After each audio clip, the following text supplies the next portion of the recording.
রাধে রাধে। ওম নমো ভগবতে বাসুদেবায়। ওম নমো ভগবতে বাসুদেবায়। ওম নমো ভগবতে বাসুদেবায়। শ্রীমদ্ ভাগবত চতুর্থ স্কন্ধ পুষণম ষষ্ঠ অধ্যায়। ব্রহ্মা শিবকে প্রসন্ন করলেন। শ্লোক 6।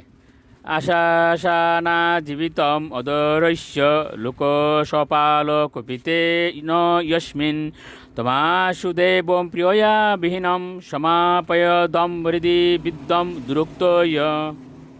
অনুবাদ: ব্রহ্মা তাদের উপদেশ দিয়ে বললেন যে শিব এতই শক্তিশালী যে তিনি ক্রুদ্ধ হলে লোকপাল সহ সমস্ত গ্রহলোক তৎক্ষণাৎ বিনষ্ট করতে পারেন। তিনি আরও বলেছিলেন যে শিব তার প্রিয়তমা পত্নীর বিয়োগে অত্যন্ত ব্যথিত হয়েছেন এবং দক্ষের নিষ্ঠুর বাক্যের দ্বারা তিনি বিশেষভাবে মর্মাহত হয়েছেন। এই অবস্থায় ব্রহ্মা তাদের উপদেশ দিয়েছিলেন যে তৎক্ষণাৎ শিবের কাছে গিয়ে ক্ষমা ভিক্ষা করাই তাদের পক্ষে মঙ্গলজনক হবে। শ্লোক 7। নাহম ন যজ্ঞ ন চ ইয়ো মন্যে ইয়ে দেহ বাজ মনশ্চ তত্ত্বম বিদুঃ প্রমাণম বল বীরুর্বা যশাত্মতন্ত্রস্য ক উপায়ম বিদিৎসেৎ।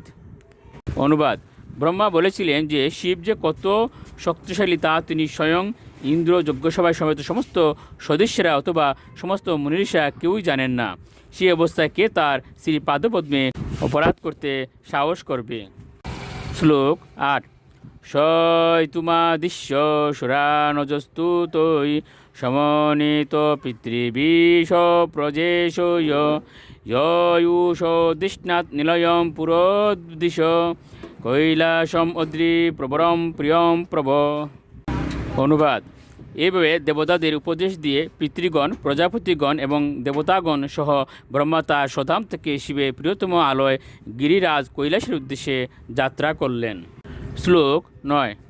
জন্ম ঔষধি তপমন্ত্র যুগ সিদ্ধৈ নর ইতরৈয় জুষ্টম কিন্নর গন্ধর্বৈ অপ্সুরুবিবৃতম সদা।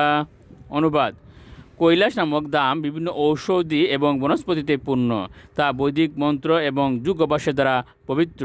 তাই সেই ধামের অধিবাসীরা জন্মসূত্রে দেবতা এবং তারা সমস্ত যুগ শক্তি সম্মানিত। তাছাড়া সেখানে অন্য মানুষেরা রয়েছেন যাদের বলা হয় কিন্নর এবং গন্ধর্ব। সেখানে তারা তাদের অপ্সরা নামক সুন্দরী স্ত্রীদের সঙ্গে বিরাজ করেন। শ্লোক 10।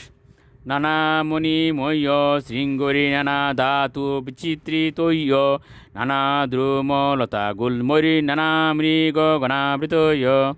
অনুবাদ: কৈলাস সমস্ত প্রকার বহুমূল্য মণিরত্ন এবং ধাতুতে পূর্ণ পর্বত সমন্বিত এবং নানা প্রকার মূল্যবান বৃক্ষ এবং লতার দ্বারা পরিবৃত।